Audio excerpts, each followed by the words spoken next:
Yes, Okay. I did. All right. Now recording.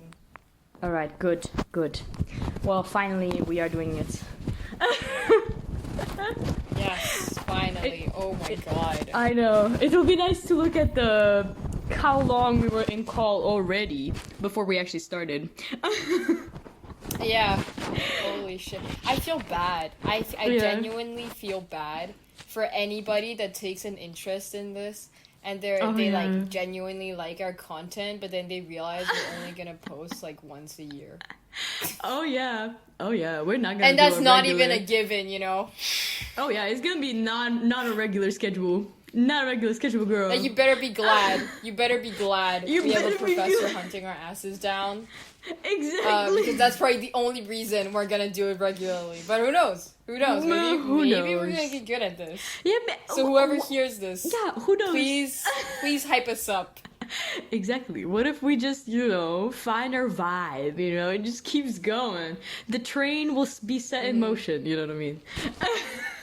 Exactly. Oh my god. Okay. Alright. We have to go. Serious. We have to begin. Alright, fucking episode 1 after how many weeks? 4? Yep. 4 weeks. 4 weeks. 4 weeks late. This also, is the 5th okay, week. ground rules. Do we accept profanity in this place? Do we? Yes. Is it gonna be PG? Yes. Yes? We do accept profanity. All right. This is a word of warning. Please fuck off. Yes. if you don't like profanity, please kindly exit. Yeah. If you don't like profanity, I'm so sorry to my family listening to this. No, not the family. I'm so happy my parents don't speak English.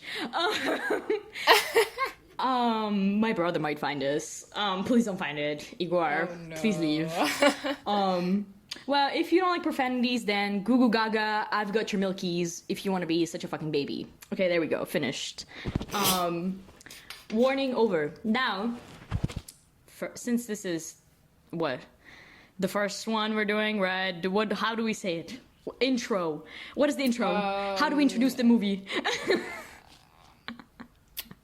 Any ideas? So if you didn't realize already, this in this, I don't know, podcast, we're gonna be talking about movies. So Yes. if you don't like movies, see, we're just gonna like do a series of like warnings. Please exit if you don't like this or that. Yeah. We're gonna be left with like nobody. Please exit Like, if you turns don't out like movies. nobody fits in this niche category. Exactly. Because what we are doing is just we're gonna be talking about movies first of all, but there have to be like niche movies. That's Yes. it, right? Like, Okay, that's here. what we're doing.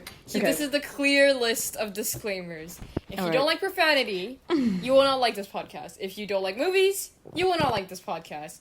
If you do like movies, but you don't like niche movies, you like your good old blockbusters, Marvel, and all that, you're not gonna like this. Mm-hmm. What's left? I I don't know. Yeah, I guess that's it. Yeah, if you don't that's like it. people rambling Oh yeah, please leave. and incoherent speaking, then don't just don't for your own sake. Don't listen. You're gonna Close your lose. ears. Throw You're your gonna phone away. lose your brain cells from the 2.5 brain cells combined we have. Powerful brain cells at that. Exactly. We But- do be functioning. Lacking. Lacking, yeah, that's for sure. I mean, for legal reasons, English is not my first language. Okay.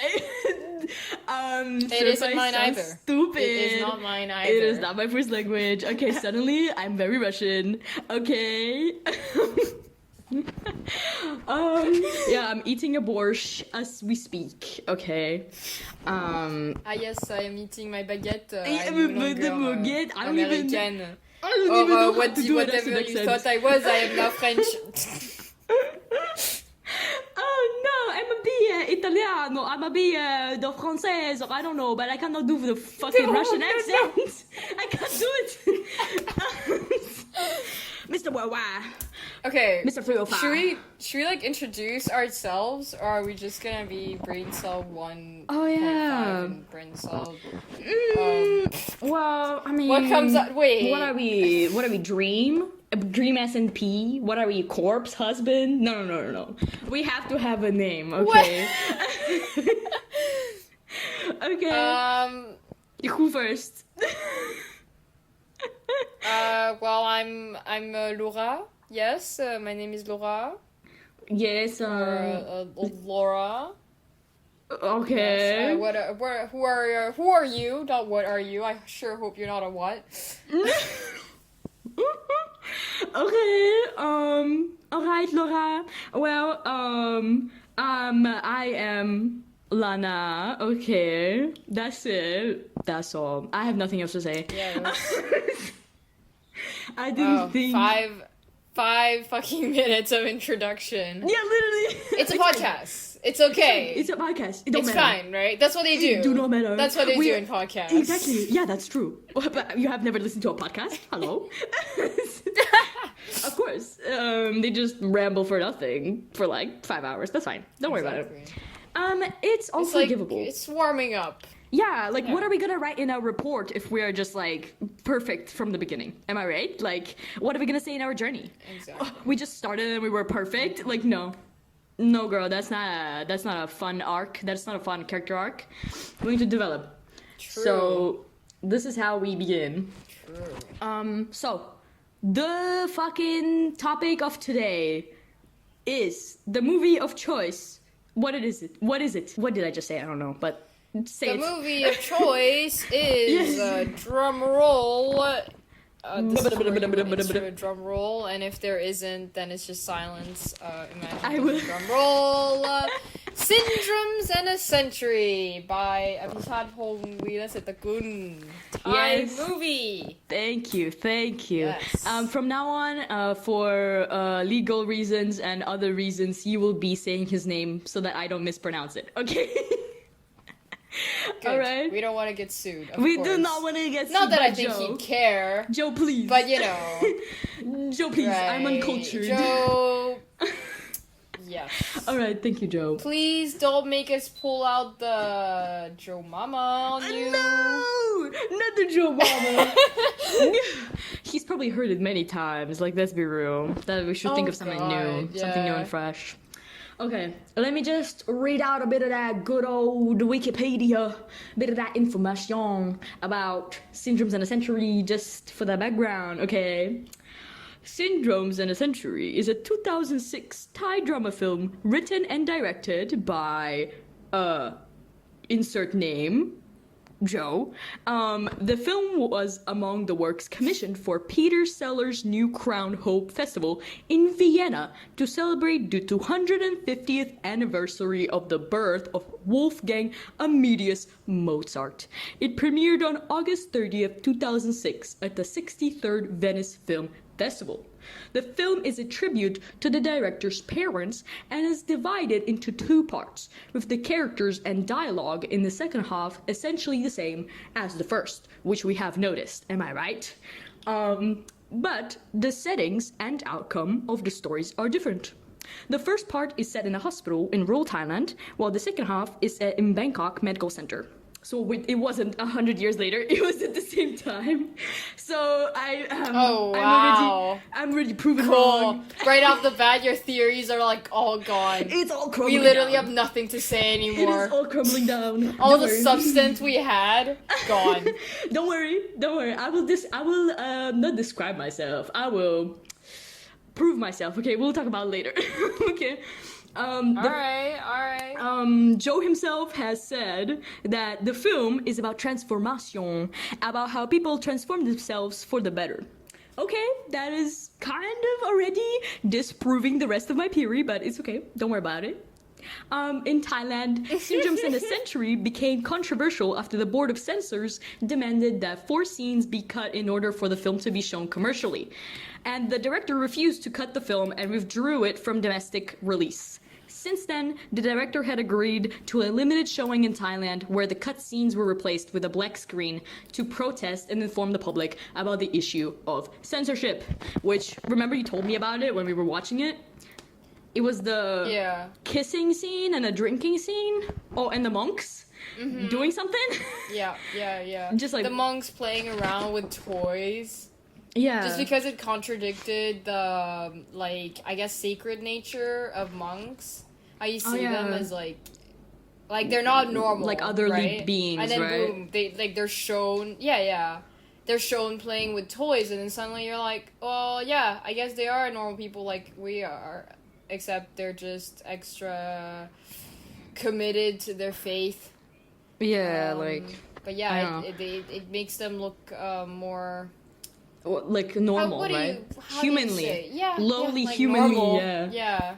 I mean, that's like that's so stupid because that is the whole point of the movie. That's one of the points, right? Remember how the guy in the fucking dentist chair, he was like, "Yeah, I'm just a normal dude. Like, I wanted to be a DJ, you know?" And he was a monk. Yeah. So it's like it was a very straightforward point that he was trying to humanize monks, but they were like, "No.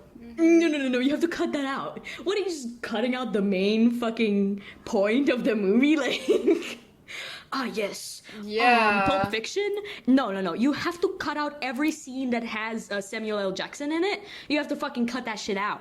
Okay, what do you have left? Just cut out every time they swear. Oh yeah, you just have no sound left. It's just nothing. Honestly, nothing left. Yeah. Just like a quiet scene in the diner before anything happens, that's all. Yeah. That's it. It's called A Day in the Diner. No pulp, just fiction. Day in the... Oh my god. No pulp. Yeah, I would like my Pulp Fiction without pulp. Thank you very much. I don't like the chunks. So yeah, I found that really stupid. Like, what? Smart man he is, doing the whole like black screen type thing. That's cool. We love censorship. Thank you, government. Love you. Kiss the stars. Okay. Before we move on, also some info on Joe himself. I'm so sorry, Joe, that I keep calling you Joe, but I can't pronounce. For the love of me, I will feel very bad if I mispronounce it. Okay, so Joe I'm sure he'll understand. Huh? I'm sure he'll understand. Okay. It's fine. Just for myself, so. Alright, so. Joe, born on July 16, 1970, is a Thai independent film director, screenwriter, and film producer. Working outside the strict confines of the Thai film studio system, he has directed several features and a dozen of short films. His feature films include Uncle Boonmi? Was it Boonmi? Uncle Boonmi, who can recall his past lives. Yeah, winner of the 2010 Cannes Film Festival. Oh, by the way, he won so many goddamn Cannes Film Festivals, like 2015, 2010, 2016, 2002. Yeah, got a lot of those. Oh, I think I actually heard of, what's it called? Cemetery of Splendor, which was premiered in Uncertain Regard section of the 2015 Cannes Film Festival, which is cool. Yeah. That's pretty awesome. But here is the fun part, right? Themes reflected in his films include dreams, nature, sexuality, including his own homosexuality, and Western perceptions of Thailand and Asia. So it makes sense. Okay, I was like, okay, that makes sense. That does add up. It adds up, like the fucking monk with the singer dentist. It all makes sense. It adds up. He be making those comments. He be representing, and we stand. I was like it's very subtle too. Yeah, it's very subtle too because he probably knows that if he's like very explicit about it, well, it's gonna get censored or, well, you know, yeah. Maybe not censored, but it also, defeats the point if it's just in your face. All of them, the whole movie itself was very, very subtle. Well, Nothing. Yeah, I mean, it came out in 2002. From the imagery to even the dialogue too, it did. Yeah, like, most of his films are like, from what I've seen, like are pretty subtle in general. Like, there's not much that are just like is just said to you. You know what I mean? It's more like, think about it. Yeah. You know, think about it. These people are saying the exact same thing they just said 2 minutes ago, but now in a different place and a different time. Like, what does that mean? You know, we're not gonna explain. We're not saying shit. Just think about it, which I think is cool. Like that's what makes me feel like I'm watching, you know, an artsy film, cause I don't know what the fuck is going on. Makes me feel smart, even though that's an oxymoron. Because remember we were watching it and I was like, yeah, wait a minute, syndromes and the century time skip. Is it 100 years in the future? And I was really trying to connect those dots. I still don't understand. What is meant by this century. Or syndromes, for that matter, actually. But that's the thing. I'm not sure. I really don't know what the title means, like, by itself. Because, I mean, syndromes, there are themes of, like, you know, people having medical conditions, in the movie, right? The kid who was playing tennis, right? That monk's mother, who had asthma, remember? Right. And then like I mean, it does revolve around hospitals. It does, yeah. No, but it's just like which ones were specifically mentioned, you know? And then I think they mentioned something else, like when they were in the room with the prosthetics and they were drinking. There was like somebody else who has like a condition or something. So that makes sense. And yeah, it does revolve around a hospital. That would also make sense. What does a century mean? I am not quite sure about that. Do you know how long, by any chance, like do you know how long reincarnation like typically is known to take? Wait, let me Google it right now. Do you know? I think it depends. If we're talking about Buddhist belief, right? Please don't quote on me. I tried my best to understand all of this, but I am by no means an expert. But I think it depends on first off how you die. Yeah. Specifically, like whether you killed yourself or whether you died of natural causes, right? Yeah, that well, is natural a thing. being not by yourself. If you're killed by someone, well, it's not by you. It's fine. Or how much evil you've like committed, I guess. Like if you're just a regular person, right? I'm not even sure if you get I know that if you commit like a lot of crimes and things, you won't get reincarnated as a. Well, yeah, if you get like a lot of bad karma, because you have to, you know, collect the good karma to reincarnate. Isn't that like the thing?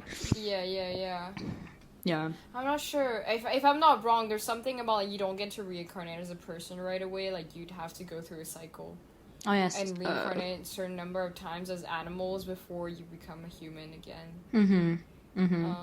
But please do search it up because I'm not a no, but you got it right on this topic. Yeah, no, you got it right. Yeah, it says like pretty much what you said. Yeah, that is all true. Because if you killed yourself, like if you committed suicide, right, then death and rebirth is only. Like the period between them is only 3 months, like believed to be, right? But if you die of natural causes, it is an interval of around 4.5 years. So it's not that long. Yeah. But you also said like you have to go through the cycle, so you have to be reborn many different times, right? Because my initial like thought, like just one like little thought I had was like, does reincarnation take a century? Question mark. Oh, right. It's like I thought about it. I don't think it does. Yeah, it doesn't. But I was like, that would have been genius. My genius big brain. But no, that's not the case. But would have been interesting. So yeah, I still don't know what that is about. I was thinking maybe another clue would be the inspiration behind the movie, which I'm not sure if you could call it inspiration, but the fact that it was a tribute to his parents. Yeah. Wiyasetakun's parents. Yeah. So I was thinking, parents, syndrome, century, but it still doesn't add up because a century doesn't elapse between the moment your parents are born and the moment you're born. Like, they don't have kids at 100. Well, yeah. So that doesn't add up either. Yeah, it really does not add up. It makes no sense. Okay. I don't know, but the title is a mystery to me. And as far as I've looked, I haven't seen like an actual explanation for the title specifically. Like, I haven't seen anything. Yeah. So it's not like a big thing, like the title itself. I don't think so, at least. But what I thought was interesting, which is another thing I was like, look, wait, did it make a sense? You know how they're saying the same exact things, right? Like in rural Thailand and in Bangkok, right? In the medical center, they're saying the same stuff, and like you can see that these two are supposed to be linked because of the Buddha statue, Right. Yeah. So it's definitely like not just I don't know. It's not random. Makes sense, obviously, but how? I think what happened was that it's not happening at the same time, but maybe like 5 to 10 years, up to 10 years elapsed in between. Yeah, something like that. Probably 5, and the hospital got built up and everything, because like you said, the Buddha points to the fact that it is the same place. It just that's what I was thinking about. How can it be the same place though? Do you think it's because it shows that like the rural area was built over, like it grew and became part of Bangkok? Because it says online, it says that they're supposed to be 2 separate places, but yeah, the Buddha makes no sense then, so I don't know. Right. But once again, I really do agree. I think it is the same place. You know why? I just remembered they were building in the first half. They were building stuff, remember? I think. Oh, yeah. Was slightly, because they brought stuff like ladders, these like construction work structures to climb on. Like they were bringing stuff in. You didn't really get footage of it, but like you just bring stuff in while the characters are walking past, even where the Buddha was. So yeah, that's cool. So we have like a time skip thing. But you know how it said that his movies have a theme of like how people become better or something like that, like the transformation, right? What I thought, I was talking about like reincarnation, because that's what they were talking about a lot, like past lives, and karma was because in the second half, right, our 2 main characters, the first guy we see in the first half, being examined, right? He's like the new doctor.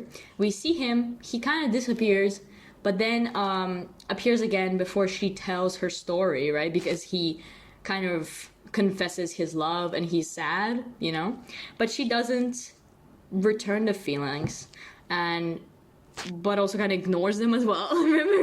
Remember he was like, yeah, this is why I love you, and she was like, anyways, so moving on, the guy that I like actually came to the hospital. Remember that part?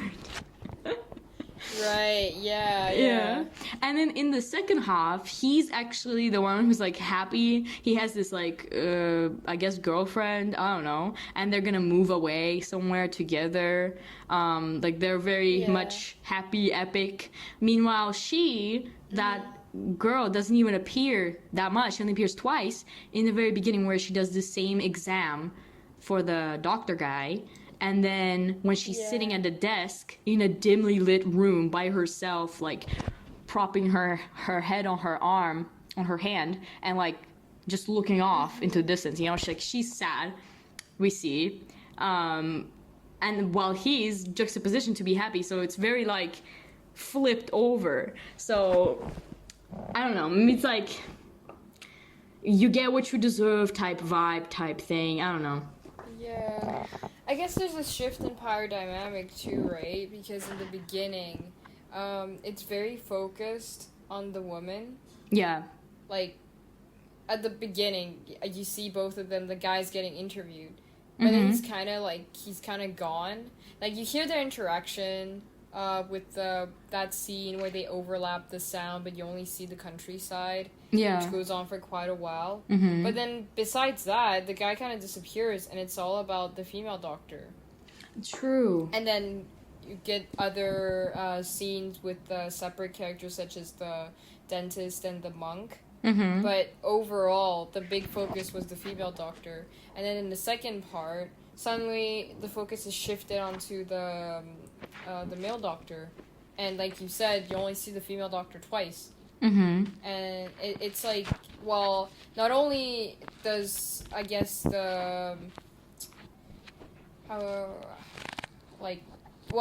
doctor becomes happy, to put it in simple terms. Yeah, he becomes happy. And, he like the female doctor is like, she loses because she's got nobody. She's like in this crammed office. His office was full of light. Hers is just some kind of basement. Mm-hmm. And it also shows through the screen time as well.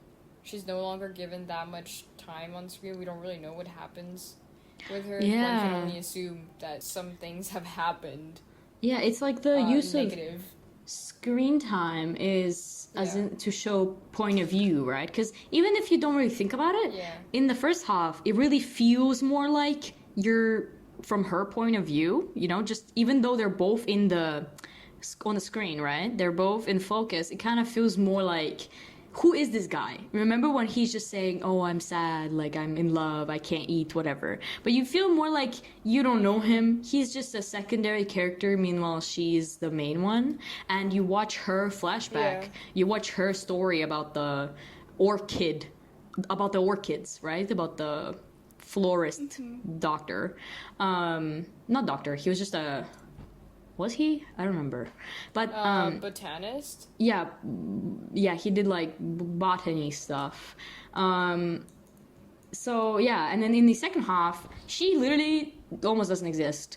We know she exists physically. She is sitting there, but nothing happens. We don't see her. We see from the point of view of him and like his life, right? Like this future that he has with this girl, and whatever, you know, like his job.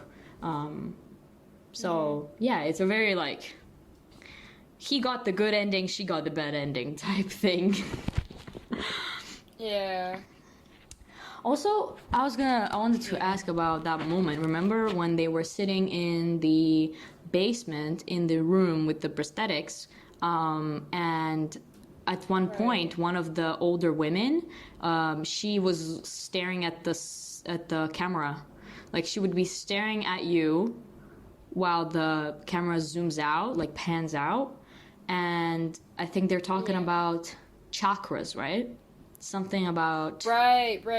Yeah, with the patient. Yeah, with the patient. That had carbon monoxide Poisoning, yeah. And they were trying some kind of alternative medicine on him. Yeah, like imagine and a waterfall. The camera pans out, and the lady, right, and the lady just turns around and stares directly at the audience. I thought that was very like, it was creepy first of all. But, it was. Yeah. Pretty chilling. And I don't know, I got this feeling where I was trying to kind of make the viewer be part of what is happening. You know, like, usually you're just watching and you might tune out because nothing is happening on the screen. Because she's just holding his head, right? And she's saying this, like, imagine a waterfall, something like that. It enters your mind, something, you can feel it on your skin. Like, she was doing this waterfall technique, they called it. And I was kind of like half listening, because I was like, I don't know what's happening, whatever. And then when it like pans out and I saw her just staring right into the screen with this like strange smile, I was like, wait a moment. What is happening right now? What is going on? And that moment stretched on for way too long. Right. It did. I'm not sure. My brain is a bit too small to like actually realize what it means. But the way it correlated with, she would keep staring at the camera until the other woman stopped talking, like until she finished the little ritual thing, and then she turned back. You remember? Right. Yeah. But I'm not sure what it means.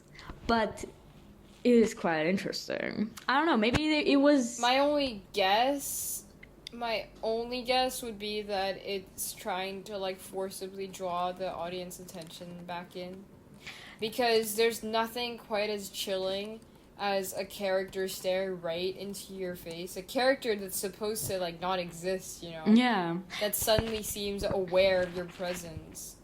But I mean, that's it. Yeah.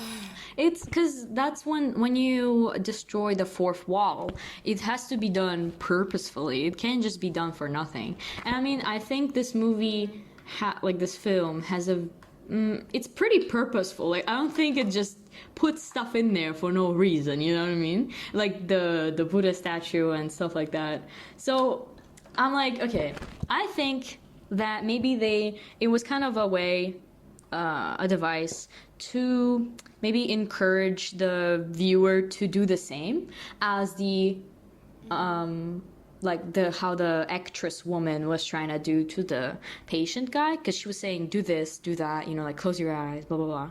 And if you're not closing your eyes, you're not doing it with them, then you will be seeing the woman staring at you in the eyes, right? If you closed your eyes from the beginning when she said you should do that, and opened them when she said it's done, then you wouldn't have even seen it happen, right? Because nobody else acknowledged that it was happening, because everyone was looking at the act going on in the very background, right, at the far end of the table.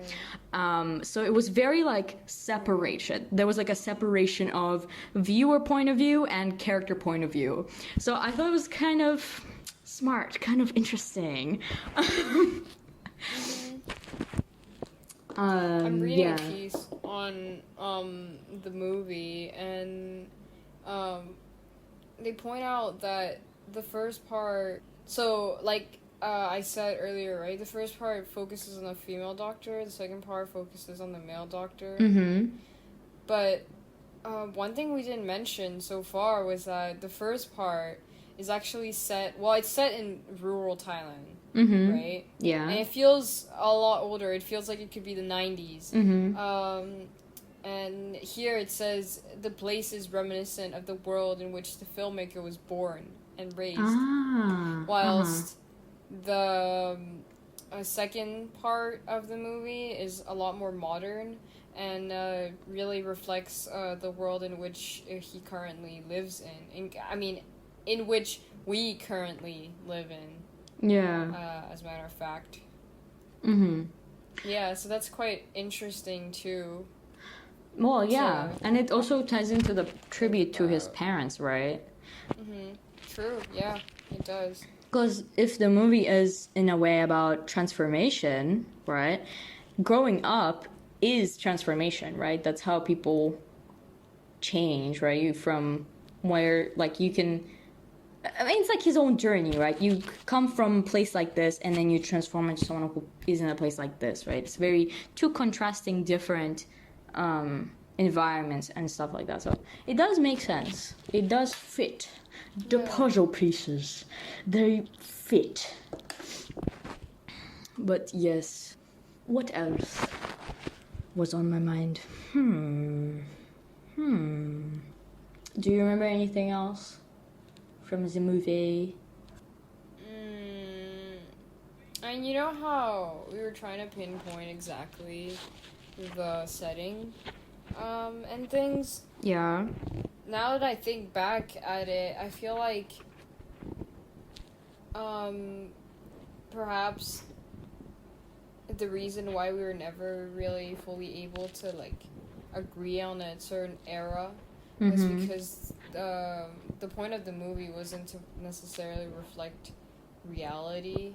And so that's why it's not really as obvious where they are in time. Because if we were to follow like the time in which Abhichadpong Kuyasatakun was born, then we'd be in the 70s. Yeah, the same. And it didn't really quite add up, right? Like some of the people were kind of dressed in that style, but it also kind of felt like it was in the 90s. And so I guess it would make more sense to think of it as like this is the past. Yeah. And now we're in the present. Yeah, I think it's not just really the main rooted in reality. Yeah, the main I think the intention was just to separate it in terms of past and present, not like specifics, because it's not chronological. I don't think it should be tied. It isn't. Yeah. I mean, they're tied essentially, but not like a story. It's not beginning to end. It's kind of parallel almost. It is very much parallel. I actually think I'll take back what I said earlier about how the two parts are like 10 years have elapsed type of thing. Well, no, it's more of an alternate universe. Yeah, because remember we were watching it, and I think both of us mentioned it like, oh, alternate universe, because it felt like it, right? Because it's a choice of doing the same exact dialogue at these completely different, right. That time periods. That wouldn't happen if time had passed. Yeah, why that would make no sense. Repeat themselves. Yeah, exactly. Because the characters are acting pretty much the same way, right? But there are things that changed, right? Like the one that was very much like not mentioned at all in the second half was the dentist and the monk. Because we only see one scene, right? In the second half, we only see one scene of them, and that was when in the dentist cubicles, he tells the monk to rinse, right? Which is the same as in the first half, but now he's there with an assistant as well. It's not like that. There's no connection anymore. There was like, right, it felt a lot more clinical. Yeah, than the first time, because very... the first time they were just chatting, right? Like the dentist was like, "Oh yeah, like I'm a singer," and then the monk was like, "Oh, like, I want to be a DJ," like blah blah blah, right? But in the second one, all they do is the monk tells him that he prefers the cloth which you put on the face, right, when you like do stuff in the teeth. He's like, I prefer it off. And that was it. Like, we got nothing else. Meanwhile, like the first one really focused on it. What would you think that means?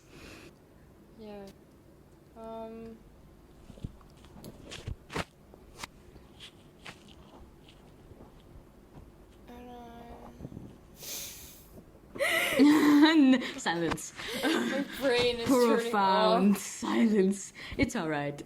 You haven't slept enough today. You're gonna have fun editing this. Yeah, it's fine. Don't worry about it. I'll just like edit it in a separate program and delete the silences, and then do whatever.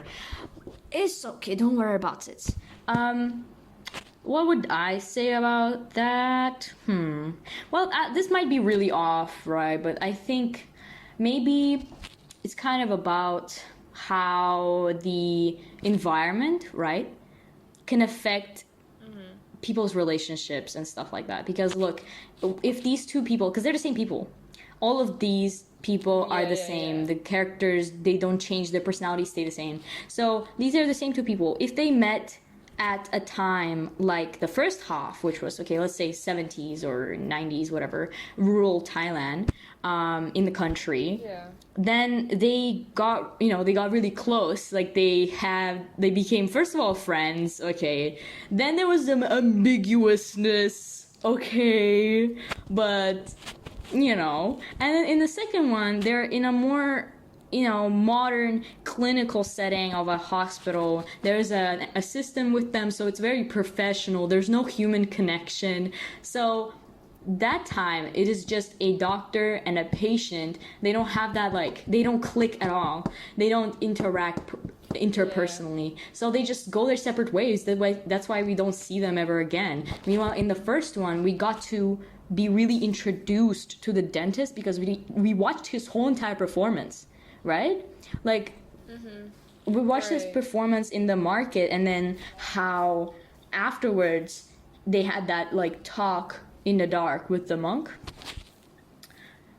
That was interesting. Except, though, I still don't know this one part where, like, he says, "Follow me," and then disappears.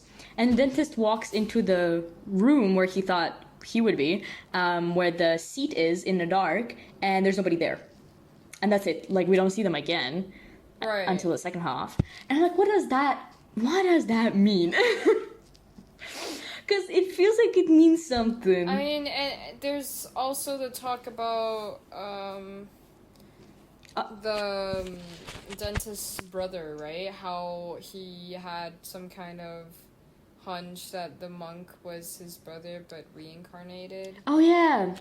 So, yeah, because I guess there are themes of spiritualism tied in, and maybe the monk wasn't there all along. Who knows? Oh yeah. I surely don't know. Well, but the monk himself said that I'm not your brother. Like, he said it because he said, I know I was not human, like, in my past life, right? Oh, true. So I don't think it was more of a like, he doesn't exist type thing. I think it was a more of a metaphor. Like, I don't think they went full paranormal on us. Only because I think if Joe wanted to portray this message, right, of, like, spiritualism to the point of, like, there it is existing in real life, right? I think it would be subtly shown to us that way in the second half, where the monk wouldn't exist. Like, the dentist would be, all the other characters would be, but monk wouldn't be there. Like, that would make sense, I feel like. Also, another thing, maybe tied into this as well, somehow. Maybe the change of environment, how it affects whatever, I don't know. Because, remember in the doctor's office, where the older monk is like, give me some pills, you know, I need some sleeping pills. And he's with his, like, I don't know who he is, like, younger monk, right?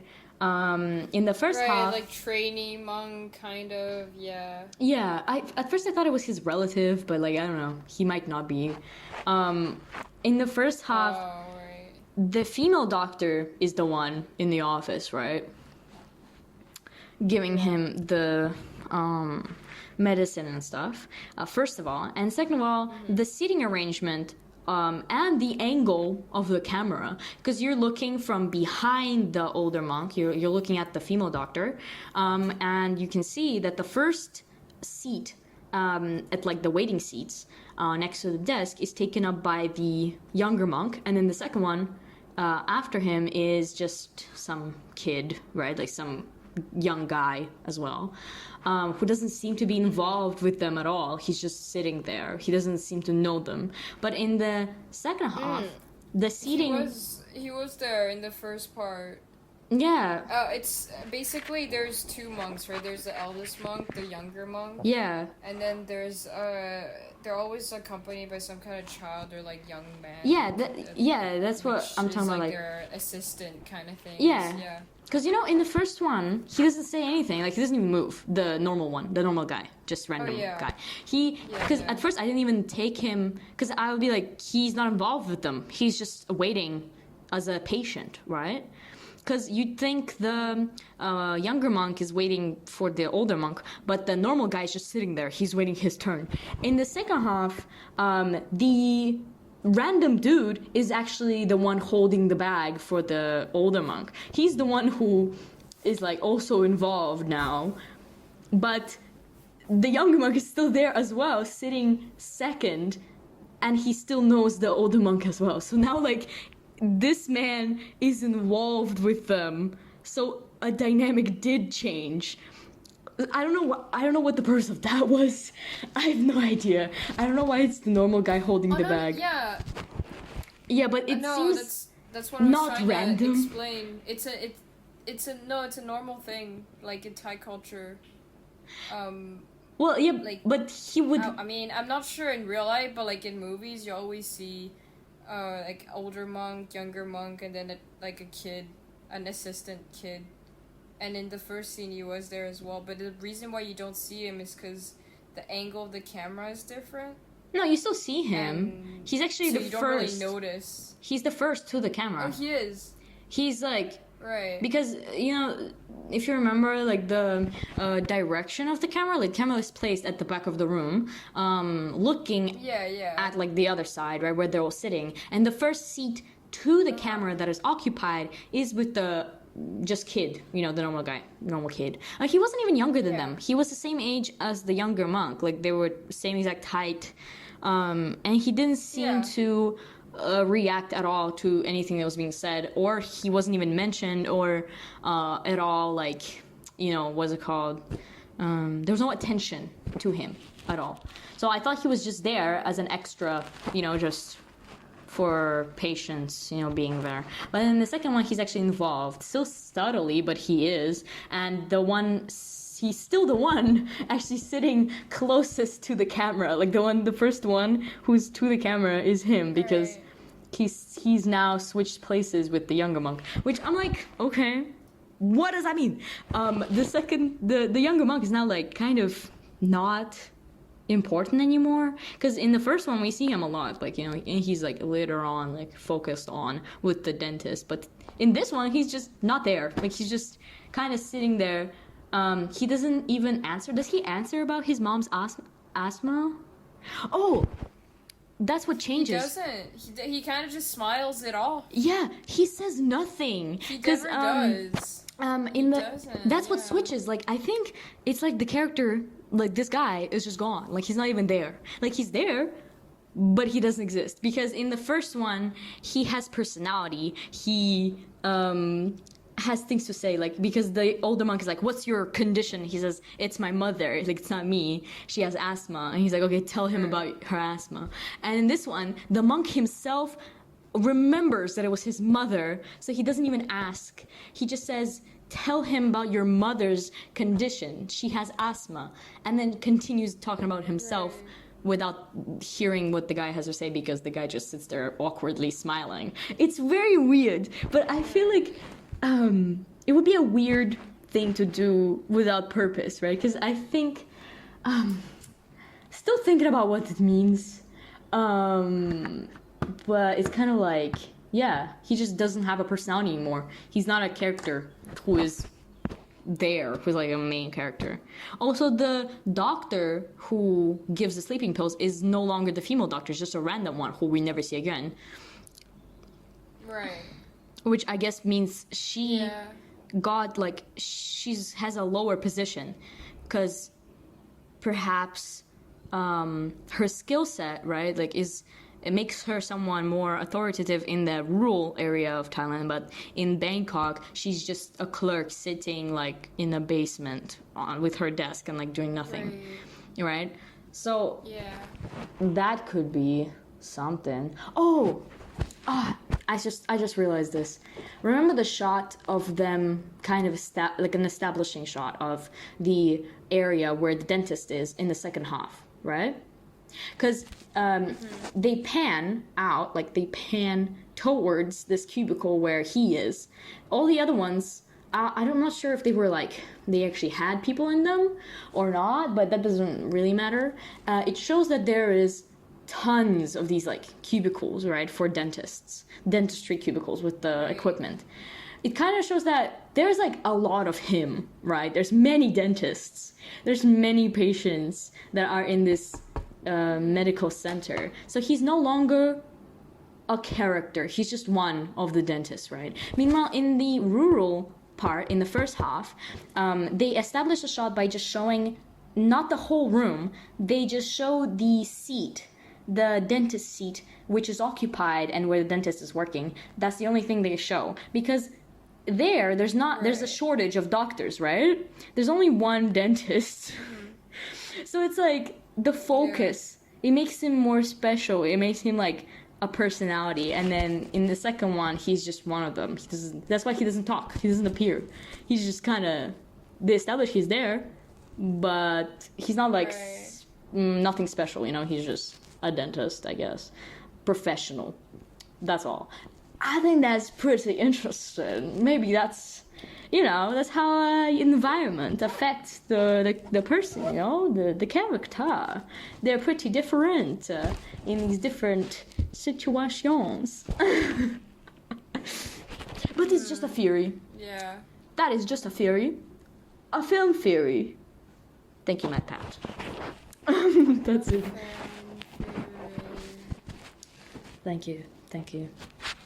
I think that is all I had to say. That's a wrap. Next episode, we learn how to wrap up podcasts. Yes. No, but do you have anything to add? You got something to say?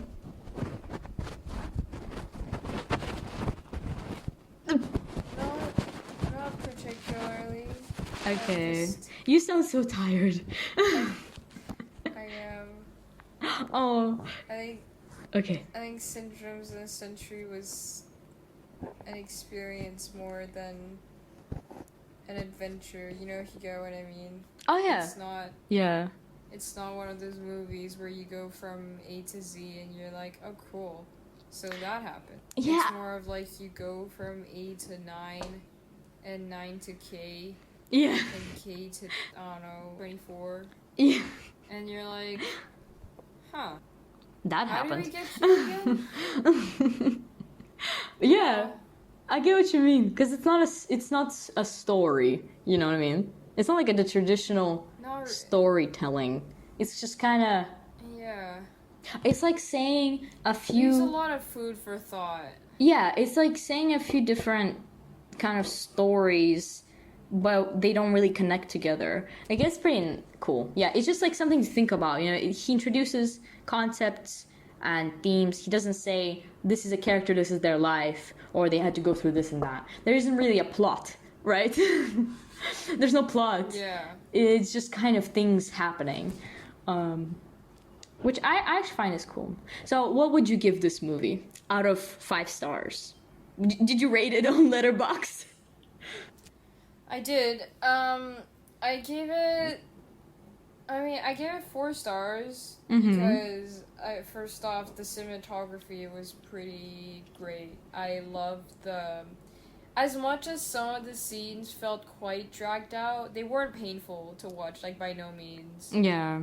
It was just, it felt dragged out because I was confused. I think if I understood what was going on, it wouldn't be dragged out at all. But regardless, they were really, every single scene was a gem to watch. Oh yeah. If you were to separate the writing and all that, it was just so good. The way he would juxtapose the sound, the non-diegetic sound with certain scenes. So you'd still hear everything that's happening, but it's like the movie version of looking out onto a field as you listen to, I don't know, your family talking or something. Yeah. I thought that was pretty interesting, like the kind of immersive experience in that sense. The storytelling. Yeah. I'm not so sure what to say. Like, I can't really say it's bad. Because it depends what you expect, right? If you expect a traditional story, then yeah, it's terrible. Yeah. But considering we're not doing traditional stories in this podcast, we're looking at the margin. We're looking at the margin of the movie industry. Yeah, we're looking at the artsy stuff. Yeah, I thought it was pretty interesting, especially the connections between the first and the second half. Oh yeah. The quirkiness of the characters too. Oh yeah. I like that too. Yeah. I agree. So, I mean, I'm a big sucker for good cinematography. I think if a rating is like, I wouldn't say mediocre, I think it'd have to be a bit better than mediocre, but if the rating isn't like quite like perfect for me, but the cinematography is it, like I will no doubt give a movie a high score just because it's because it looks good, right? And if it looks good, then that's already a big plus for me. Yeah. I mean, same, honestly. Like, the photography / cinematography in this movie was really good. Like, it was from 2002. I was like, damn, like, this is high quality, I think, for me. Yeah. Very, like, it did feel like art housey, you know what I mean? Because, when I feel confused, I'm like, yeah, I'm watching art house right now. And I gave it a 4.5. I agree with like everything you said, like same. I like that that I had to put the puzzles together, you know. I like that in a movie. I like that in a movie. Yeah. I took half a star off for that fucking boner scene. I just cannot. It was like 2 seconds, but I can't live with it. I can't do it. I have to say, the romantic interactions in this movie were pretty painful to watch. And I think it's probably because we're not used to seeing, I don't know, I guess a more Asian approach to it. Like, we're used to watching more, mostly American movies where they get pretty outgoing. You know, you really get down to business. Well, it's a lot of tiptoeing around, and the result is you're watching almost an adult version of middle schoolers. But even more quiet because they now have bigger insecurities as adults. So that was pretty, I don't know, like, interesting to watch. Maybe if we watch this when we're older, maybe it wouldn't feel as awkward, perhaps. I don't know, because I've seen many Asian dramas, okay? I've seen how they portray romance, and yes, it is accurate. It is like this, and it's always awkward. But I just... Man, like, it's just, the acting wasn't by any means bad. Like, I think the acting was good in this. Like, it went with what the director wanted, right? But sometimes it was so... It's subtle. Yeah. It was subtle, yes, makes sense. But it's just sometimes mixed with, like, this type of approach to romance, right? It was very much like, how you say it? Unnatural. It felt stiff. I don't know, slightly stiff. True. Just like his dick.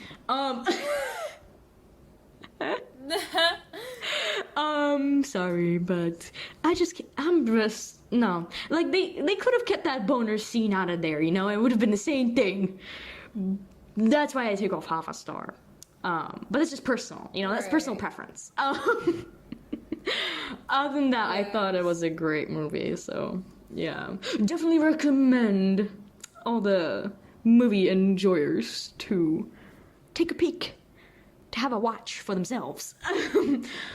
So, yeah, it's a good start. It's a good start for us, Laura, wouldn't you say?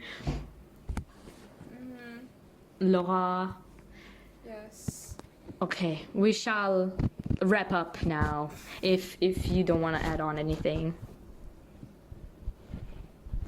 I'm good. Okay. I'm golden. Okay. Alright, so I guess how do we end?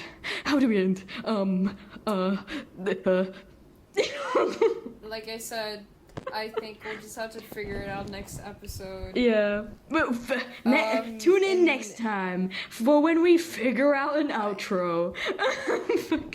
Yeah. That's our promise. Yay. We might not have a good podcast, but at least we'll end it well. Yes. I'm just gonna fucking abruptly cut. I'll just abruptly cut it off. And that's it. Well, we'll see. We'll edit it. We'll fix it in post. Yes. Yes, absolutely. Okay. Over now. Okay. All right.